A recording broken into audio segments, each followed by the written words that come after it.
ጾም ማለት መከልከል፣ መታቀብ፣ መሰብሰብ፣ መቆጠብ ማለት ነው። መከልከል፣ መታቀብ፣ መቆጠብ፣ መሰብሰብ ነው ጾም ማለት። ይሄ ቃል በቃል ሲፈታ ቃል በቃል ጾም የሚለው ግሱ ዝም ብሎ ሲፈታ ቃሉ እንዲህ ይፈታል። መንፈሳዊ ትርጉም ሲሆን ደግሞ ከኃጢአት ከምግብ በታወቀ ጊዜ በጊዜ ውቅ በታወቀ በተለካ በተሰፈረ ጊዜ ከመብልና ከኃጢአት መከልከል ጾም ይባላል። ለምንድነው ጾም የምንጾመው ነው? ጾም የሰው ልጅ የተፈጠረለት ዓላማ ነው።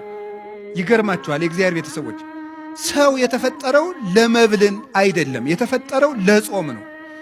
እና የምንጾመው ለምንድን ነው ካላችሁ ሰው ለመሆን ነው የምንጾመው። ሰው ለመሆን ነው የምንጾመው። ሰው የተፈጠረ ለጾም ነው።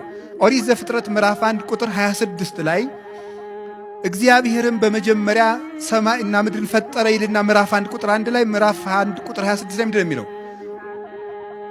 ንግበር ሰብአ በአርአያነ ወበአምሳሊነ፣ እግዚአብሔርም ሰውን በአርአያውና በአምሳላችን እንፍጠር አለ። በአርአያችን በአምሳላችን እንፍጠር አለ ይላል። ታውቃላችሁ፣ ይሄን ጥቅሱን የማታውቁት ነው አይደለም። ሰውን በመልካችን በአርአያችን እንፍጠር አለ። እግዚአብሔርን መስለን የተፈጠር ነው። እግዚአብሔር ይበላል አይበላም? ምእመናን እስኪ ተናገሩ እንጂ ይበላል አይበላም? አይበላም። እናንተ ዝም ብትሉ እኔ መሰክርለታለሁ። ይበላል አይበላም? አይበላም። ሰው ደግሞ በማን መልክ ነው የተፈጠረው? በእግዚአብሔር መልክ ነው የተፈጠረው። ስለዚህ እግዚአብሔር አትብሉ የሚለን እግዚአብሔር እንደዚህ ብሎ እንደ ክፉ ዳኛ እንዲያታርግ እንዲያርግ ብሎ አለቅነቱን ለማሳወቅ አምላክነቱን ለማሳወቅ እኛን መግዛቱን ለማሳወቅ አይደለም እንደዚያ የሚለን።